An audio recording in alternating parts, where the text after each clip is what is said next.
Lewis MacDonald. Ms McKelvie, please. Thank you very much, Presiding Officer, and can I thank the First Minister for setting out what is a bold, ambitious and reformative programme for government today. Presiding Officer, Hubert Humphrey, the lead author of the Civil Rights Act 1964 and the creator of the Peace Corps, said, "It was once said that the moral test of government is how that government treats those who are in the dawn of their life, the children, those who are in the twilight of their life, the elderly, and those who are in the shadow of life, the sick, the needy and those with disabilities." This programme for government passes that moral test for me. This programme will be transformative. This programme will be outward-looking, it already is. But this programme will be dignified. And above all, this programme will be inclusive in its approach and leave no one behind. Presiding Officer, the pursuit of equality is what binds most of us within this chamber. That, as of yet, inclusive quality that places every woman, man and child in parity, regardless of their race, their background or their wealth. Our pursuit of equality before the law, in pay, in conditions, in opportunity, will be at the central core of this government's agenda, and I welcome that.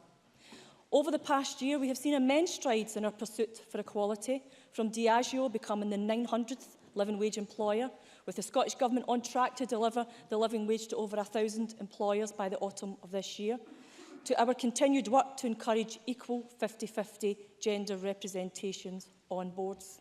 Our public sector, Presiding Officer, the beating heart of a society, has long borne the brunt of Tory austerity. Workers have for too long been subject to a cap that was not their doing, a cap that started in Westminster but now ends here in Holyrood. But that is not the only thing that this government has called time upon. The passage of time can act as closure, as we all know. In some instances, time can be a healer, but for some, their time has come. Our time has come to right the wrongs of governments past. In Scotland, we are very proud to lead the way in pardoning those whose only supposed crime was to love. With this step, we show Scotland as a nation that celebrates her diversity, her pride, her culture and her colour. The time has come to celebrate our inclusivity. This Parliament, as representative of our people, has achieved remarkable steps over the past year. The Working Group on LGBTI Inclusive Education is a tangible process. Speaking to some of the young people yesterday, they're excited about what's to come. A symbol that this government, alongside our partners in Stonewall, LGBT Youth Scotland and the Barrier Break and Tie campaign, will make inclusive education a reality, a welcome reality. This government is manifest. This is the purpose of a role, indeed the role of government, to protect, uphold, implement and progress the rights of all, to integrate equality and understanding across all of society. Actions speak louder than words, and this government will take action. From supporting equal protection from assault, I welcome that greatly and support John Finney in his aims, to raising the age of criminal responsibility for children. Yes, children, let's never forget that. This government continues to uphold and understand human rights for all. I'm incredibly proud of that. An understanding that has been criminally lacking from the UK government. This is a Conservative government that deliberately discriminates, that routinely reneges across the rights of others. If you're disabled, you're subject to a UK welfare system that systematically violates your human rights. You're at the mercy of Tory austerity that has caused a human catastrophe. The UN has accused that government of a human catastrophe. Never, ever forget that. If you're a woman, you have a UK government that condones a rape clause. And by the grace of God, help you in this chamber and across chambers if you happen to be a gypsy traveller.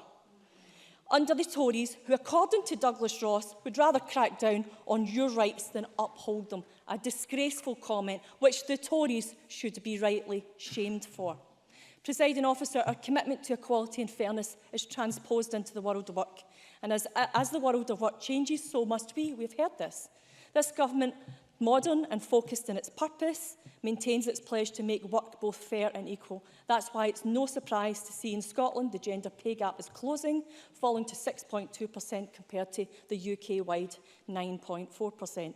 Now, whilst we're not quite there, This government continues to transform the structures that uphold the gender pay cap.